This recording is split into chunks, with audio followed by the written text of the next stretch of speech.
Seorang polisi perempuan pulang ke kampung untuk menjenguk ibu kandungnya. Ia menangis terseduh-seduh ketika akhirnya menyadari bahwa mantan suaminya diam-diam masih merawat ibu mertuanya selama bertahun-tahun. Selamat datang kembali. Dan hari ini kita akan masuk ke kisah Anindya Pramesti, seorang polisi reskrim yang tajam, dingin, dan selalu terlihat tak tergoyahkan. Ia mengira sudah menanggalkan masa lalu bersama mantan suami yang ia anggap tak punya ambisi. Lalu melesat ke puncak karir, tetapi hidup selalu punya kejutan. Tepat pada hari ia pulang membawa nama dan kebanggaan untuk menengok Ibu Ratna Wulandari, barulah ia terguncang oleh kebenaran yang menyayat, orang yang selama ini ia remehkan. Justru memanggul seluruh beban bakti kepada orang tua menggantikan dirinya. Hujan deras di akhir Juni sama sekali tak mampu mendinginkan bara di dada Anindya Pramesti. Mobil pikap baru yang mengilap, kebanggaan setelah promosi jabatan, merayap di jalan Desa Sumberjati yang becek kemerahan menuju Desa Sumberjati. Wiper bekerja sekuat tenaga namun tetap kewalahan menepis percikan air keruh di kaca. Seperti dirinya yang selama 3 tahun memaksa melupakan kenangan kusam kampung miskin itu. Usianya 32 tahun, karirnya menanjak tajam. Ia menjabat wakil pimpinan unit reskrim tingkat kota provinsi di kota Semarang, posisi yang bahkan banyak pria harus berdarah-darah untuk mencapainya. Orang-orang segan pada kepalanya yang dingin, mata setajam pisau, dan keputusan yang tegas nyaris kejam. Namun sifat itulah yang ikut meretakkan pernikahannya. Ia melirik jam, lewat pukul 5 sore. Seharusnya ia sedang di ruangan ber-AC menelaah berkas kasus penyelundupan kayu atau setidaknya makan malam dengan rekan satuan.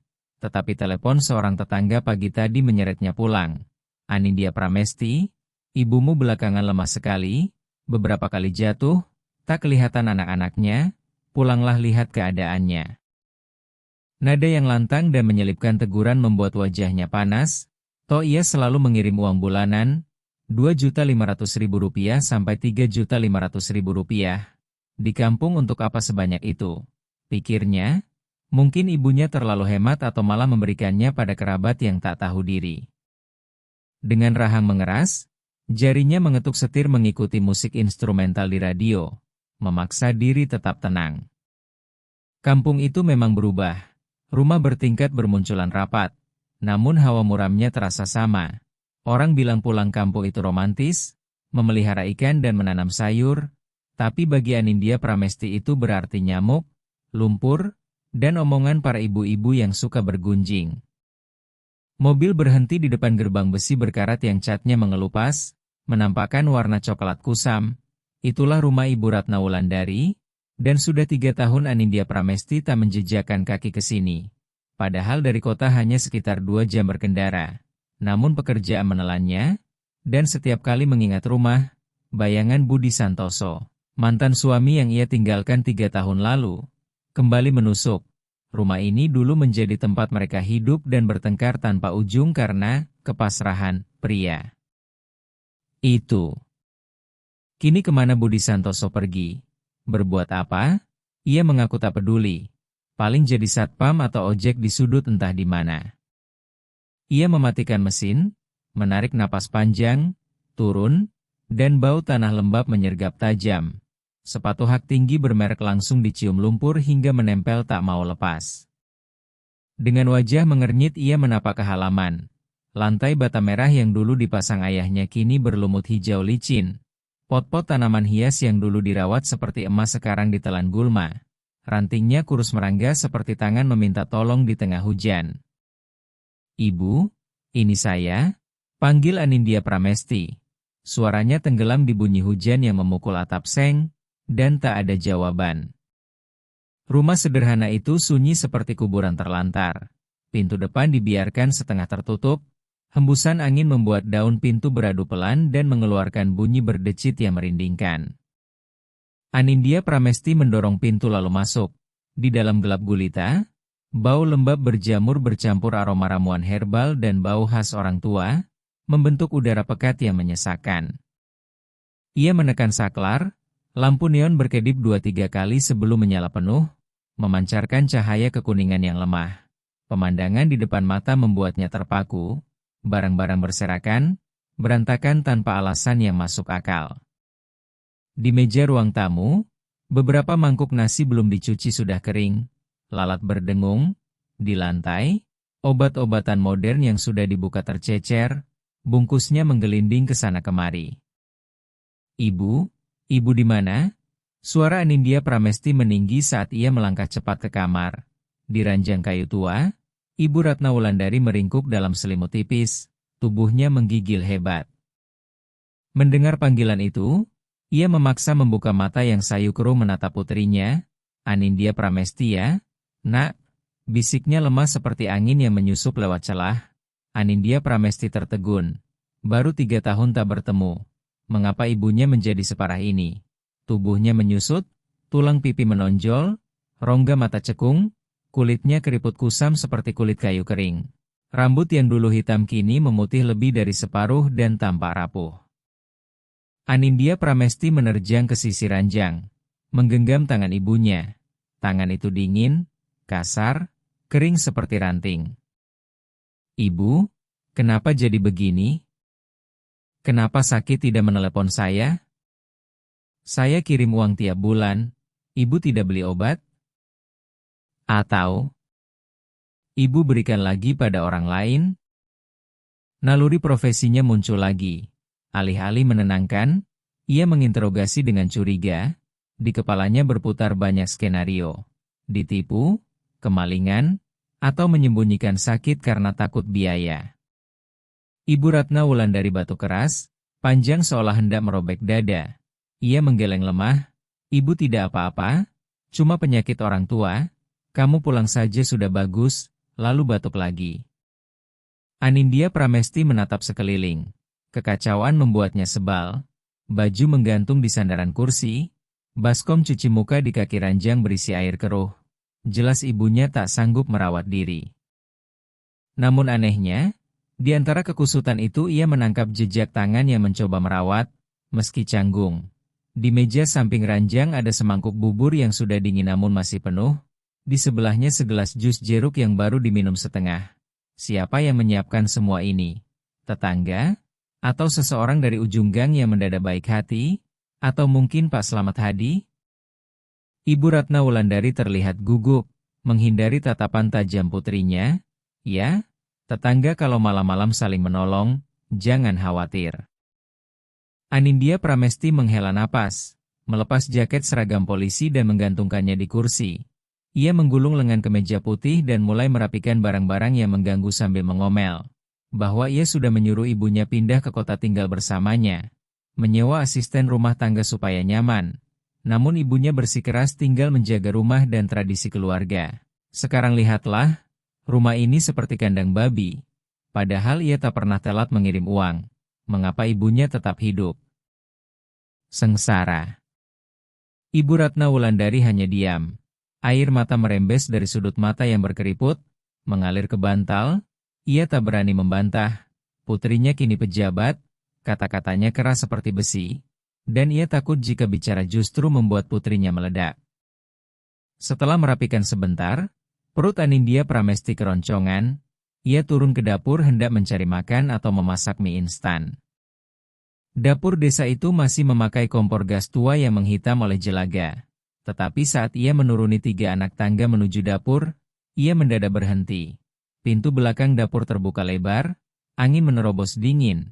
Yang menarik perhatiannya bukan angin, melainkan bunyi-bunyi asing dari kebun belakang. Bunyi beradu, bunyi mencangkul, dan gumaman pelan. Langit sudah gelap, hujan masih rintik. Siapa yang berkebun jam begini? Atau jangan-jangan pencuri, karena kabarnya belakangan gangguan makin banyak. Insting polisi menyala kuat. Anindya Pramesti mengendap ke arah pintu belakang, meraih sebuah alu kayu yang tergeletak di meja dapur sebagai pegangan. Anindya Pramesti menempelkan tubuhnya ke daun pintu, menyipit menembus gelap yang berbayang. Di bawah cahaya kekuningan dari teras belakang, ia melihat sosok pria sibuk di sudut kebun dekat bedengan sawi dan kandang ayam. Mengenakan jas hujan robek-robek, kepala bercaping dengan pinggiran koyak, kaki bersepatu bot karet penuh lumpur. Postur itu terasa terlalu akrab, punggung sedikit membungkuk, bahu lebar namun merunduk, Tampak letih dan keras oleh hidup, pria itu ternyata sedang mencampur pakan ayam. Suara dedak beradu dengan ember plastik terdengar kering. Lalu ia bergumam berbicara pada ayam-ayam seperti orang kesepian. Makan, cepat besar. Ibu Ratna Wulandari sakit, nanti tak ada yang kasih kalian makan, yang baik. Suara serak berat berlogat kampung itu pernah begitu sering didengar Anindya Pramesti sampai muak. Jantungnya berdebar, genggamannya pada alukayu mengencang hingga buku-buku jarinya memutih. Mustahil. Jangan-jangan, pria itu berbalik sambil mengangkat ember kosong hendak masuk dapur mengambil air. Cahaya menabrak wajahnya yang berlumur-lumpur, berjanggut berantakan. Rambut basah menempel di dahi, tetapi mata lembut pasrah itu tak mungkin salah dikenali. Itu Budi Santoso. Nama itu lolos dari sela gigi Anindya Pramesti seperti rem mendecit pada mobil yang meluncur liar. Ia terpaku di ambang dapur, alukayu masih tergenggam. Bukan lagi karena takut, melainkan karena amarah yang menyala membakar sisa nalar setelah perjalanan panjang. Budi Santoso tersentak, ember plastiknya jatuh menghantam lantai dengan bunyi nyaring lalu menggelinding beberapa putaran sebelum diam.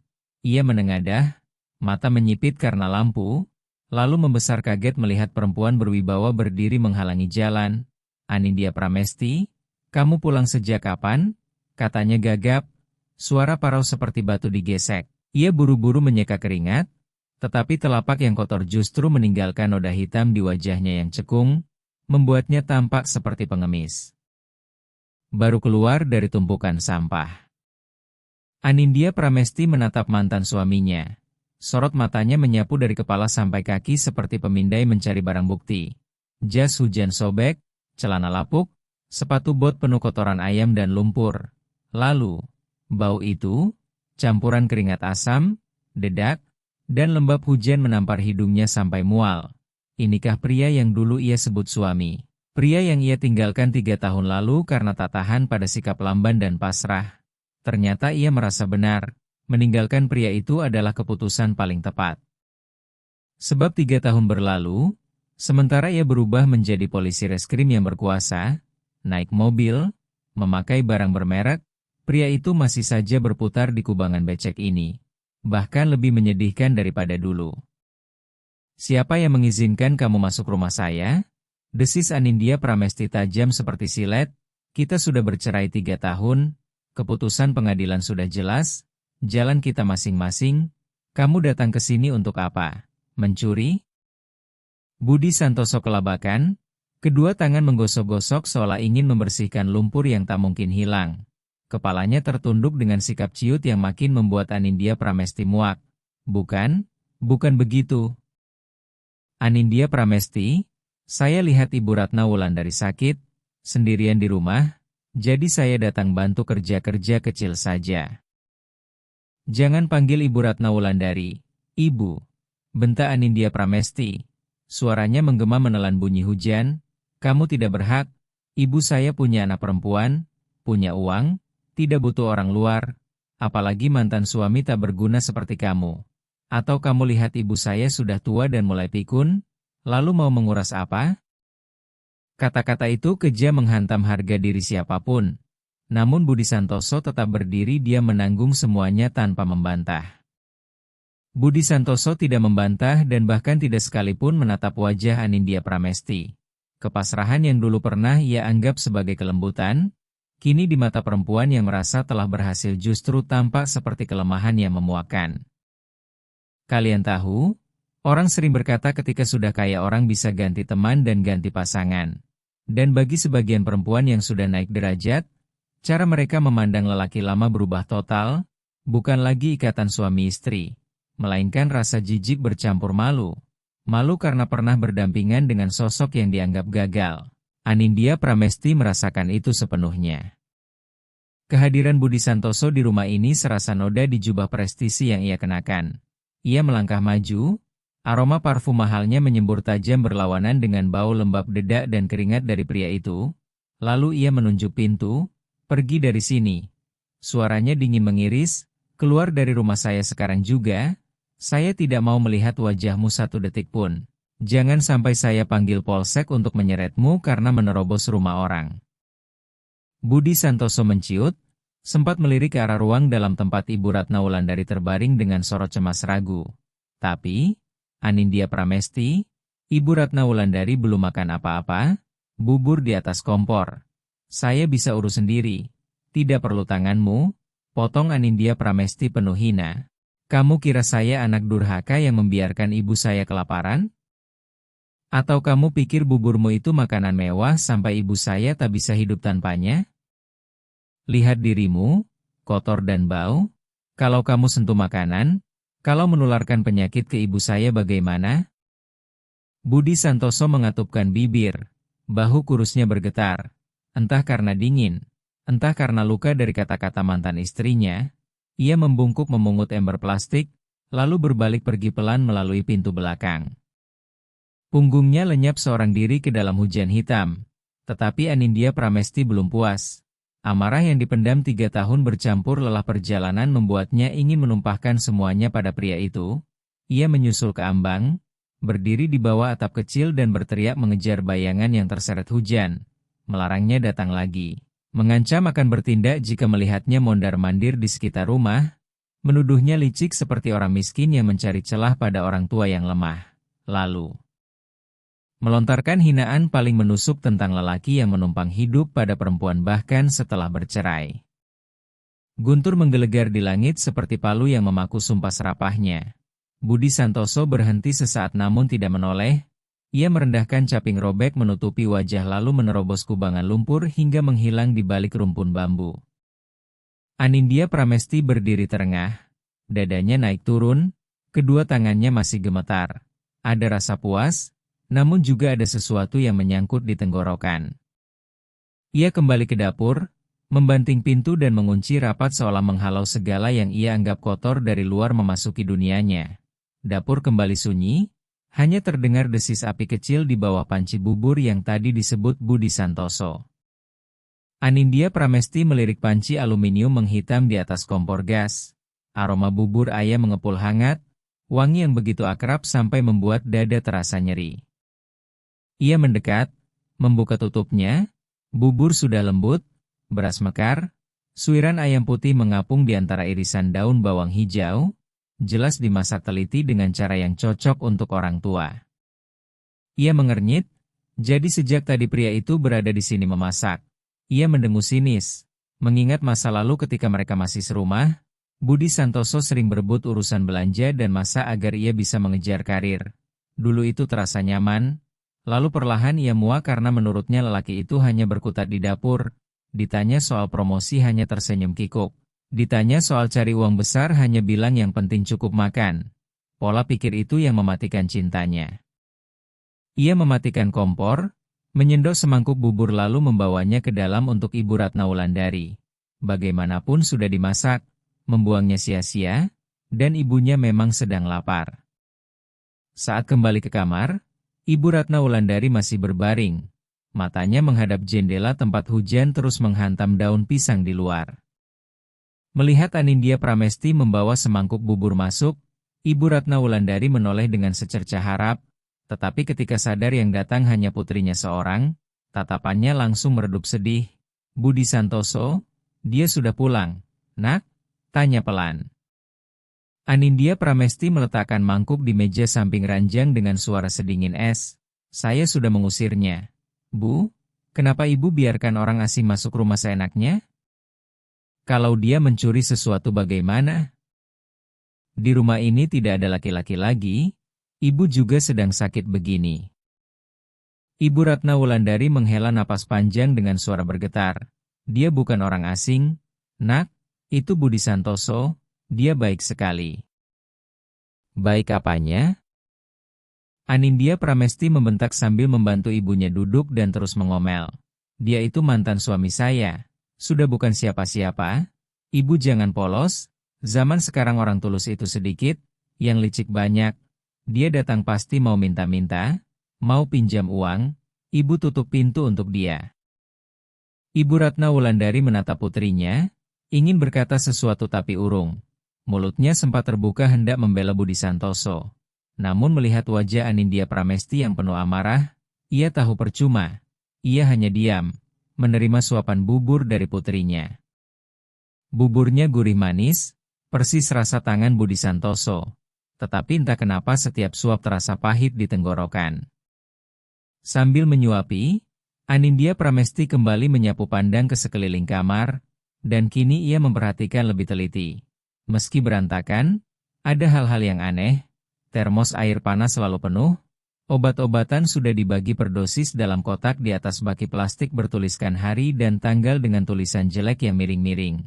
Dan di dinding dekat ranjang tertempel selembar kertas A4 berhuruf besar berisi nomor dokter Puskesmas Sumberjati, nomor ambulans, serta nomor telepon Anindya Pramesti.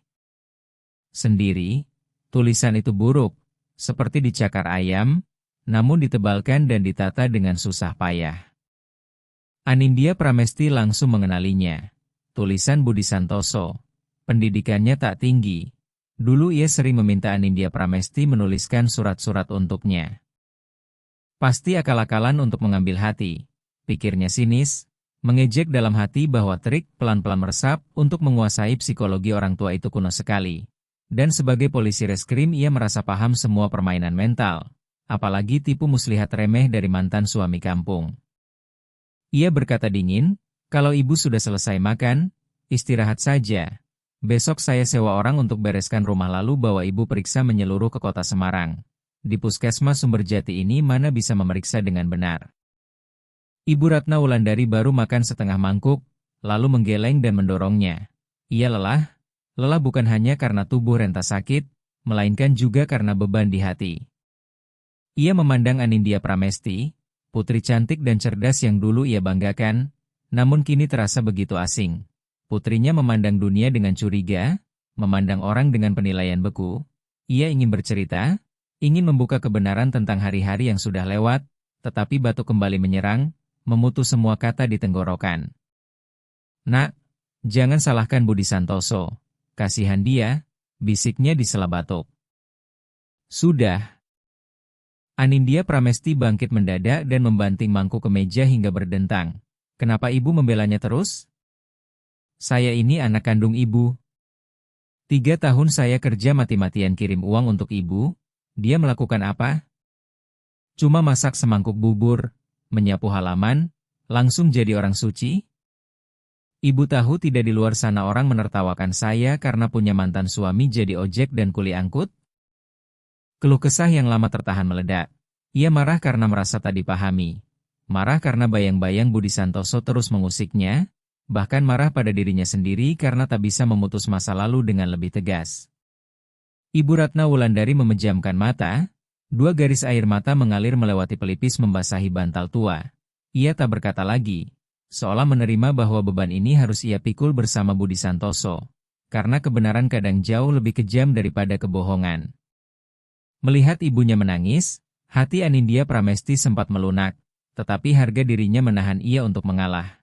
Ia mematikan lampu, menyisakan lampu tidur redup, lalu pergi dengan kesal ke ruang tamu untuk menenangkan diri. Ia menjatuhkan tubuh ke kursi kayu yang keras, mengeluarkan ponsel dan menggulir Facebook, mencoba mencari hiburan dari tanda suka dan komentar pujian di dunia maya. Tetapi pikirannya terus dihantui bayangan Budi Santoso berdiri di bawah hujan, menatapnya dengan mata pasrah seperti hewan terluka. "Biar saja dia," gumam Anindya Pramesti, "hidup orang masing-masing, saya tidak berutang apapun padanya." Di luar, hujan masih gerimis tanpa henti. Angin menyelinap lewat celah jendela seperti rintihan arwah yang merana. Malam di desa Sumberjati yang biasanya tenang berubah menjadi malam panjang yang membuat Anindya Pramesti gelisah. Dan ia sama sekali tak tahu bahwa esok hari tirai rahasia akan tersingkap, memaksanya menghadapi vonis nurani yang tak ada pengadilan manapun mampu membebaskannya. Ia meregangkan badan, tulang-tulangnya berderak, lalu melirik ke samping. Ibu Ratna Wulandari masih terbaring diam. Napasnya berat mendengkur seperti alat peniup api yang bocor. Menatap ibunya yang tidur kelelahan, Anindya Pramesti merasa iba sekaligus kesal. Iba karena ibunya renta. Kesal karena ibunya menyembunyikan penyakit dan masih berhubungan dengan pria miskin compang-camping seperti Budi Santoso. Ia membasuh wajah seadanya, berganti pakaian rumah dari kain satin yang sejuk, lalu memutuskan keluar ke ujung gang membeli sarapan untuk mereka berdua. Sekalian ia akan mampir ke rumah Pak Slamet Hadi agar dicarikan asisten per jam. Uang bukan masalah, yang penting bayangan sial Budi Santoso disingkirkan dari kehidupan ibunya. Pagi di jalan desa Sumberjati ternyata lebih ramai dari yang ia kira. Bunyi motor, suara orang saling memanggil. Ketika Anindya Pramesti melangkah keluar, beberapa ibu-ibu yang sedang berkumpul membeli sayur mendadak diam lalu berbisik-bisik, menatapnya dengan pandangan menyelidik yang membuatnya muak. Ia pura-pura tak peduli. Ia sudah hafal cara kampung menilai orang dari penampilan, lalu berjalan dengan dagu terangkat. Anindya Pramesti, kamu pulang kapan? Suara Pak Slamet Hadi melengking dari teras. Lelaki itu tadi sedang menampi beras. Melihat Anindya Pramesti lewat langsung menaruh tampah dan bergegas keluar. Tipe orang belak-belakan, mulutnya seperti pengeras suara kampung. Anindya Pramesti menyapa sopan. Mengaku baru pulang kemarin sore. Pak Slamet Hadi menyambut ramah. Memuji meski sibuk tetap ingat pulang. Tetapi matanya menyipit penuh selidik. Lalu bertanya keadaan Ibu Ratna Wulandari karena semalam melihat rumah terang dan berniat mampir namun hujan terlalu deras. Anindya Pramesti mengangguk. Ibu saya memang lemah. Pak, saya sekalian mau minta bantuan. Ada tidak orang di sekitar sini yang bisa saya sewa untuk menjaga ibu saya? Gajinya jelas, saya bayar lebih tinggi dari biasa. Ibu saya tak boleh sendirian, dan saya juga tidak mau orang luar yang tidak jelas mondar-mandir. Ia menekan kata-kata terakhir, jelas menyindir Budi Santoso. Senyum Pak Slamet Hadi seketika padam. Ia menatap Anindya Pramesti bulat-bulat seolah melihat makhluk aneh jatuh dari langit. Orang luar tidak jelas. Maksudmu Budi Santoso? Iya, siapa lagi? Jawab Anindya Pramesti santai sambil mengangkat bahu. Kemarin saya pulang dia ada di dapur. Saya usir. Pak juga tolong perhatikan. Jangan biarkan dia datang lagi. Saya takut kalau dia terdesak lalu nekat mencuri. Pak Slamet Hadi melongo. Lalu menepuk pahanya keras dan menunjuk wajah Anindya Pramesti. Suaranya bergetar karena marah. Ya ampun, kamu makan apa sampai bicara ngawur begitu? Anindya Pramesti? Kamu mengusir Budi Santoso? Kamu tahu tidak kamu baru saja mengusir apa? Kamu mengusir nyawa ibumu. Anindya Pramesti tertegun. Keningnya berkerut kesal. Pak bicara apa sih? Saya sewa orang yang punya kemampuan dan tenaga. Apa hubungannya dengan dia? Kemampuan apaan? Bentak Pak Slamet Hadi tanpa peduli wibawa polisi. Kamu tahu tidak, 3 tahun sejak kamu menghilang, siapa yang mengurus ibumu dari makan sampai tidur? Kamu kira uang yang kamu kirim itu besar? Ibumu gagal ginjal tahap 3, ada komplikasi jantung. Tiap kali ke rumah sakit biayanya kamu tahu berapa? Dan cuci darah 3 kali seminggu di Kabupaten Semarang. Siapa yang mengantar? Budi Santoso. Kalau malam hujan badai, ibumu sering sesak napas, lanjut Pak Slamet Hadi dengan suara makin tinggi. Siapa yang menggendongnya berlari 2 kilometer ke Puskesmas Sumberjati karena taksi tak bisa masuk desa Sumberjati? Budi Santoso. Uang yang kamu kirim, ibumu berani pakai? Tidak. Dia kumpulkan dan simpan di kotak besi. Katanya untuk kamu, supaya kalau suatu hari kamu jatuh, kamu masih punya pegangan. Sementara biaya obat dan rumah sakit, Budi Santoso menjual sepeda motornya, menjual kebun warisan keluarganya untuk menutup semuanya. Anindya Pramesti membeku di tengah jalan kampung. Telinganya berdenging. Kata-kata Pak Slamet Hadi terasa seperti goda menghantam kepalanya. Gagal ginjal, jual tanah, menggendong ibunya ke rumah sakit, semua itu terlalu gila. Berlawanan total dengan prasangkanya. Pak bicara benar, ia tercekat, masih mencoba bertahan, atau Pak membela dia miskin sekali. Dari mana uangnya? Pak Slamet Hadi mendengus, menunjuk ke arah rumah Ibu Ratna Wulandari. Kalau kamu tidak percaya, pulang dan bongkar laci meja samping ranjang ibumu. Budi Santoso mencatat semuanya di sana, dia takut ibumu lupa lalu salah minum obat. Jadi dia tulis jurnal harian, dia kerja kuli angkut, jadi kenek bangunan, kerja apapun yang paling hina demi uang tunai untuk ibumu, dia bukan seperti kamu yang duduk ber-AC lalu menunjuk-nunjuk. Kamu bilang dia pencuri? Dia mencuri apa? Dia mencuri kemiskinan dan penderitaan keluargamu lalu dia ambil untuk bagian dia sendiri. Setelah itu Pak Slamet Hadi berbalik masuk rumah sambil mengomel marah, meninggalkan Anindya Pramesti berdiri sendirian di bawah matahari pagi. Keringat dingin mengalir di punggungnya. Naluri polisi yang curiga masih meronta untuk terakhir kalinya. Ia tidak mau percaya kisah dongeng seperti itu. Seorang pria yang ditinggalkan istri, tanpa status dan tanpa ikatan darah, mengorbankan harta dan masa mudanya untuk merawat mantan ibu mertua. Di dunia ini mana ada cerita peri, yang ada hanya hitung-hitungan untung rugi, pikirnya, dan ia meyakinkan diri bahwa Pak Slamet Hadi pasti sudah disuap atau tertipu oleh tampang kasihan Budi Santoso. Namun tubuhnya bergerak lebih cepat daripada pikirannya. Anindya Pramesti berlari pulang, menerobos masuk kamar tempat Ibu Ratna Wulandari masih terlelap, lalu mengacak-acak laci meja samping ranjang. Tempat kemarin ia melihat semangkuk bubur ayam, kotak obat, perban, dan sebuah buku catatan berlapis kulit tua yang sudut-sudutnya koyak. Tangannya gemetar saat membalik lembaran kertas yang menguning. Tulisannya benar, tulisan Budi Santoso, jelek, miring, banyak salah ejaan, namun anehnya ditorehkan dengan ketekunan yang nyata. Tanggal 15. Ibu sakit pinggang, kaki bengkak besar, dokter bilang ginjal tersumbat, beli obat diuretik Rp100.000, uang habis, besok cari kerja angkut di terminal Terboyo. Tanggal 20. Anindya Pramesti kirim Rp2.500.000, Ibu Ratna Wulandari tidak mau pakai, memaksa disimpan di ban atas nama Anindya Pramesti. Katanya biaya hidup di kota besar. Saya terpaksa pinjam Rp500.000 dari Rudi Setiawan untuk bayar tes darah, entah kapan lunas. Tanggal 10, hujan besar. Ibu Ratna Wulandari pingsan tengah malam. Telepon taksi tidak ada yang angkat. Saya gendong ke puskesmas Sumberjati. Terpeleset jatuh. Ibu tidak apa-apa. Lutut saya robek. Syukur masih sempat. Kata dokter sedikit terlambat bisa gagal jantung akut. Baris demi baris menancap seperti jarum ke jantung Anindya Pramesti. Di sela catatan itu terselip kwitansi rumah sakit, struk obat, semuanya dirapikan dan dijepit rapi, dan nama pembayar tertera jelas, Budi Santoso. Ia membalik ke halaman-halaman terbaru. Akhir-akhir ini Ibu Ratna Wulandari lemah sekali. Beliau terus menyebut Anindya Pramesti. Beliau bilang rindu sup kepiting sawah, tapi dokter melarang banyak protein. Saya diam-diam masak sedikit. Melihat beliau makan saya menangis, semoga Anindya Pramesti pulang sekali saja agar beliau senang. Saya hanya mantan menantu. Seberapapun sayang tetap tak sama dengan anak kandung, saya cuma berharap Anindya Pramesti mengerti. Buku itu terlepas dari tangan Anindya Pramesti dan jatuh ke lantai dengan bunyi tumpul. Lututnya ambruk, ia terduduk di ubin, memegangi dada kiri seolah ada tangan tak terlihat meremas jantungnya sampai napasnya putus-putus. Ternyata selama ini ia hidup dalam ilusi keberhasilan dan keadilan yang ia banggakan, tetapi melewatkan kebenaran terbesar di dalam keluarganya sendiri.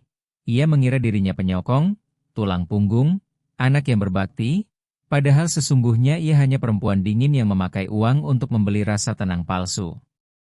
Uang Rp2.500.000 sampai Rp3.500.000 yang ia kirim tiap bulan ternyata hanya dia membeku di buku tabungan. Tak pernah dipakai membeli satupun obat pereda nyeri untuk Ibu Ratna Wulandari. Sementara Budi Santoso, lelaki yang ia remehkan dan cap tak berguna, justru memanggul seluruh hidup ibunya di atas bahu kurus itu. Menjual tanah, menjual kendaraan, bekerja serabutan, menelan hinaan dan gosip demi menukar semuanya dengan hari-hari tenang bagi Ibu Ratna Wulandari. Melakukannya dalam diam tanpa menuntut pengakuan, tanpa mengeluh, bahkan rela diseret oleh makian dan diusir seperti wabah. Anindya Pramesti menoleh keranjang. Ibu Ratna Wulandari ternyata sudah terbangun sejak tadi. Memandangnya, dan air mata mengalir pelan membasahi bantal. Ibu, suara Anindya Pramesti pecah tercekat. Kenapa ibu tidak bilang pada saya? Kenapa ibu menyembunyikannya? Ibu Ratna Wulandari mengangkat tangan kurusnya memanggil putrinya mendekat. Ibu minta maaf.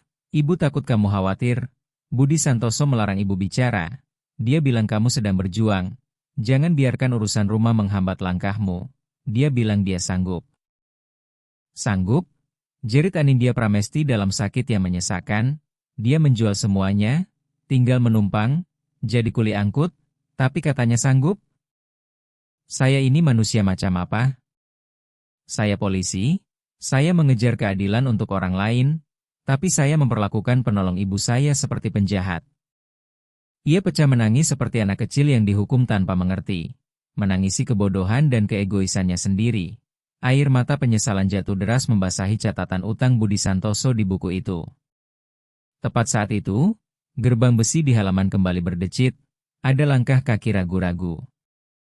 Anindya Pramesti cepat mengusap air mata dan menatap ke jendela. Budi Santoso. Ia datang lagi dengan penampilan kumal yang sama, membawa kantong plastik hitam, sikapnya kucing-kucingan seperti takut ketahuan, berdiri setengah bersembunyi di luar gerbang tanpa berani masuk, hanya menengok-nengok ke dalam halaman. Mungkin ia membawa obat atau sarapan untuk Ibu Ratna Wulandari, tetapi takut bertemu Anindya Pramesti sehingga tak berani melangkah. Melihat pria itu meringkuk di bawah matahari pagi, hati Anindya Pramesti serasa disayat-sayat. Apa yang sudah ia lakukan? Ia telah menginjak harga diri lelaki paling tulus yang pernah ia kenal dengan kesombongan murahan. Ia bangkit sempoyongan, lututnya lemas, namun memaksa diri berlari keluar. Ia harus menahannya, ia harus meminta maaf bahkan jika harus berlutut. Meski ia takut, apakah kata maaf masih bernilai ketika luka yang ia torehkan kemarin masih berdarah? Anindya Pramesti menerjang keluar seperti badai, telanjang kaki menginjak ubin berlumut yang dingin tanpa sadar. Matanya kabur oleh air, tetapi bayangan Budi Santoso di gerbang justru terlihat paling jelas. Begitu melihat Anindya Pramesti berlari dengan wajah kacau dan rambut berantakan, Budi Santoso benar-benar panik. Ia mengira ia akan diusir dan dimaki lagi seperti kemarin. Refleks orang yang terbiasa menelan hinaan membuatnya menciut. Buru-buru menyembunyikan kantong plastik hitam di belakang punggung dan mundur beberapa langkah hendak berbalik kabur. Anindya Pramesti, saya pergi sekarang, saya cuma mau titip obat untuk Ibu Ratna Wulandari. Saya tidak akan masuk, jangan, katanya tergesa. Jangan pergi, teriak Anindya Pramesti, suaranya pecah berantakan, ia berlari dan mencengkeram lengan baju kotor Budi Santoso. Jangan pergi, saya mohon. Budi Santoso. Budi Santoso membeku seolah disambar petir. Ia tak percaya telinganya. Ia baru saja dipanggil namanya dengan nada memohon, bukan dengan hinaan. Anindya Pramesti terseduh-seduh, kedua tangannya mencengkeram lengan kurus yang keras oleh kerja kasar. Menunduk tak berani menatap mata lembut itu. Saya salah sekali. Masuklah, temui ibu, masuklah. Budi Santoso kebingungan, memandangi tangan putih bersih Anindya Pramesti yang menggenggam bajunya yang kotor, lalu memandang wajahnya yang basah air mata. Ia tak mengerti apa yang berubah dalam semalam, tetapi melihat Anindya Pramesti menangis, dadanya justru ikut sesak. Meski sudah bercerai dan pernah dihina, ikatan batin yang pernah mereka punya serta tabiat Budi Santoso yang muda iba tidak pernah padam. Ia berkata pelan menenangkan, "Sudah, jangan menangis, orang luar lihat nanti mereka menertawakan, kamu pejabat menangis begini bagaimana? Masuk rumah, matahari sudah naik." Suaranya hangat seperti meninabobokan anak kecil. Ia tidak menyalahkan Anindya Pramesti, tidak bertanya mengapa sikapnya berubah. Ia hanya khawatir ia kepanasan dan khawatir jadi bahan gunjingan.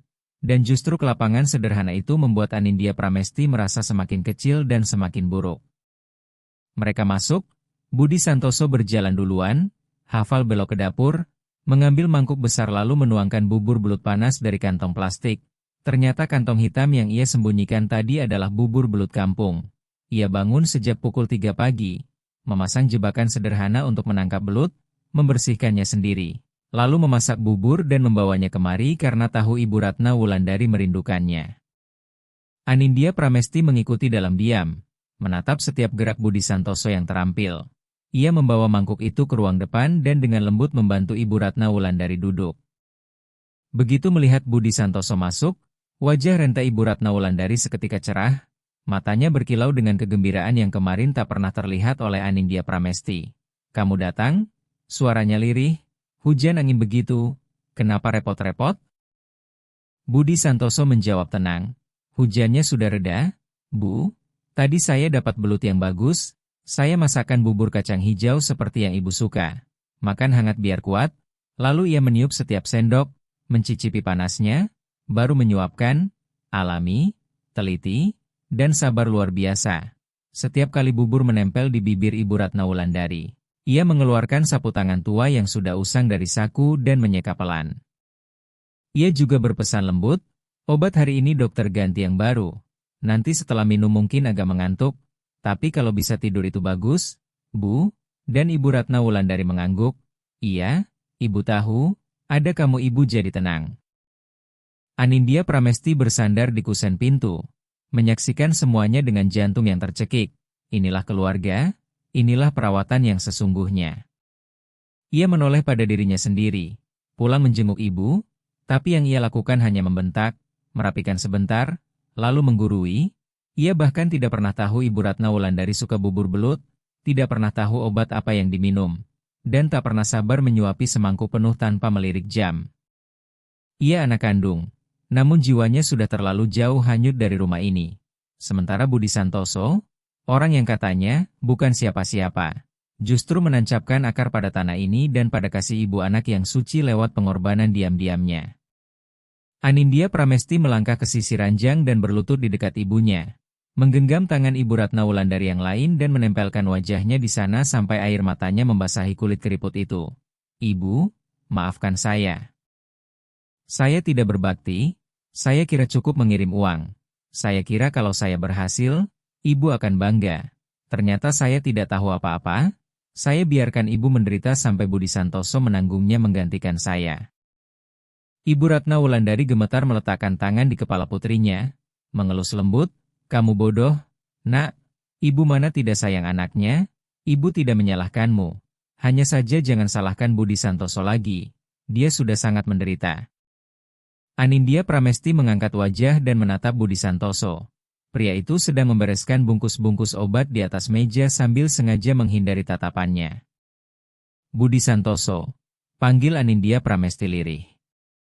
Budi Santoso berhenti, menoleh dengan senyum lembut namun canggung. Kenapa, Anindya Pramesti? Kalau buburnya tidak cocok, biar saya. Jangan panggil saya seperti orang lain, sela Anindya Pramesti sambil terseduh, marahi saya, hina saya orang yang buruk, saya meremehkan kamu, mengusir kamu, saya tidak pantas diperlakukan sebaik ini. Kenapa kamu tidak bilang? Kenapa kamu menanggung semuanya sendiri? Kamu menjual rumah, menjual kendaraan, jadi kuli angkut, apa kamu menganggap saya sudah mati? Budi Santoso menghela napas, duduk di kursi tua di depan Anindya Pramesti, jari-jarinya yang kapalan saling mengunci. Suaranya turun dalam, Anindya Pramesti, kalau saya bilang, memangnya selesai? Waktu itu kamu sedang tegang mengejar jabatan, kamu mau buang masa lalu untuk mulai hidup baru. Saya tahu kamu malu punya suami seperti saya. Kalau saya bilang Ibu Ratna Wulandari sakit parah, kamu akan meninggalkan semuanya dan pulang. Kariermu jadi berantakan, Ibu Ratna Wulandari tidak mau itu, dan saya juga tidak mau. Tapi dengan hak apa kamu berkorban sejauh itu? Kita sudah bercerai. Jerit Anindya Pramesti dalam pedih yang nyaris mematahkan napasnya. Budi Santoso menatap lurus mata Anindya Pramesti. Tatapannya tegas dan dalam, tegak dengan martabat seorang manusia. Anindya Pramesti, katanya pelan, dulu orang tua kamu menaruh iba pada saya yang yatim. Mereka menerima saya, bahkan menikahkan kamu dengan saya meski saya miskin. Budi itu seumur hidup tidak akan cukup saya bayar. Kamu meninggalkan saya karena memang jodoh kita selesai.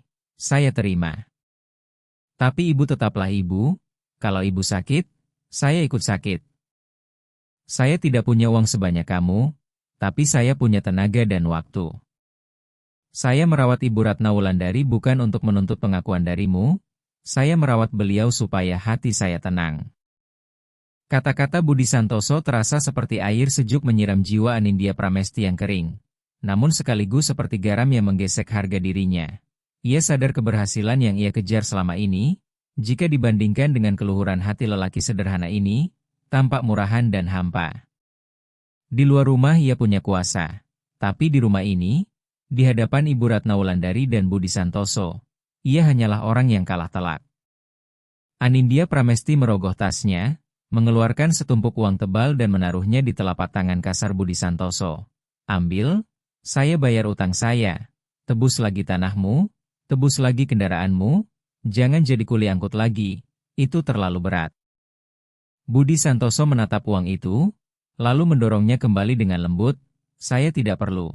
Tanah sudah terjual, kendaraan, naik sepeda juga cukup, sekalian olahraga. Uang ini kamu simpan untuk obat dan perawatan Ibu Ratna Wulandari ke depan. Penyakitnya panjang, butuh banyak biaya. Saya sudah terbiasa, kerja itu makan, saya tidak akan mati kelaparan." Anindya Pramesti tercekat. Sampai detik ini pun ia tidak memikirkan nama baik atau keuntungan, ia hanya memikirkan Ibu Ratna Wulandari. Tangis Anindya Pramesti meledak lebih keras. Ia menerjang memeluk Budi Santoso erat-erat. Pelukan yang dulu ia tolak, kini menjadi satu-satunya sandaran yang membuatnya merasa mungkin masih bisa dimaafkan. Bau keringat dan lumpur di baju pria itu tak lagi menjijikan, justru terasa asin oleh rasa pengorbanan yang jujur. Budi Santoso sempat kaku sesaat, lalu ragu-ragu mengangkat tangan menepuk punggung mantan istrinya pelan, seperti menenangkan adik perempuan yang tersesat. Di luar, matahari sudah tinggi. Sinarnya menembus sela daun dan menaburkan bintik-bintik cahaya menari di ubin tua.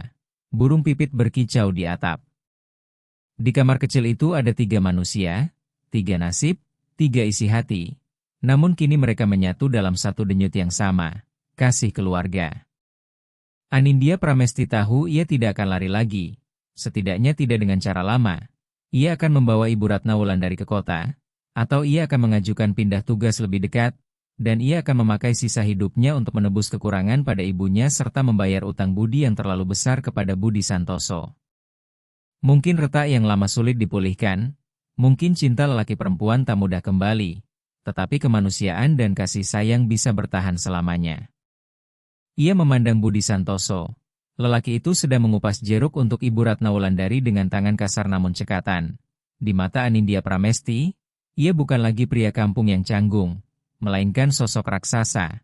Seorang raja dalam kerajaan kebaikan hati, tempat Anindya Pramesti, polisi yang berkuasa di luar sana, baru saja melangkah masuk untuk belajar pelajaran paling dasar. Hidup memang aneh, teman-teman. Kita sering mengejar cahaya yang jauh dan gengsi yang kosong, lalu lupa bahwa bahagia kadang justru tinggal di hal-hal yang paling sederhana. Semangkuk bubur hangat, telapak tangan yang kapalan, dan hati yang setia. Itulah yang tak bisa dibeli uang. Jangan biarkan ketidakpedulian membunuh cinta. Jangan biarkan prasangka menutup mata. Lihatlah manusia dengan hati, agar kita tahu di tengah dunia yang berdesakan ini masih ada ketulusan yang bersahaja namun mulia. Kisah Anindya Pramesti dan Budi Santoso berhenti di sini, tetapi gaungnya akan tinggal lama. Semoga setelah lelah berkelana, kita semua menemukan jalan pulang yang damai untuk jiwa, dan mampu menghargai mereka yang diam-diam berkorban di sisi kita. Terima kasih sudah mendengarkan, sudah ikut menangis, ikut tersenyum, dan ikut merenung.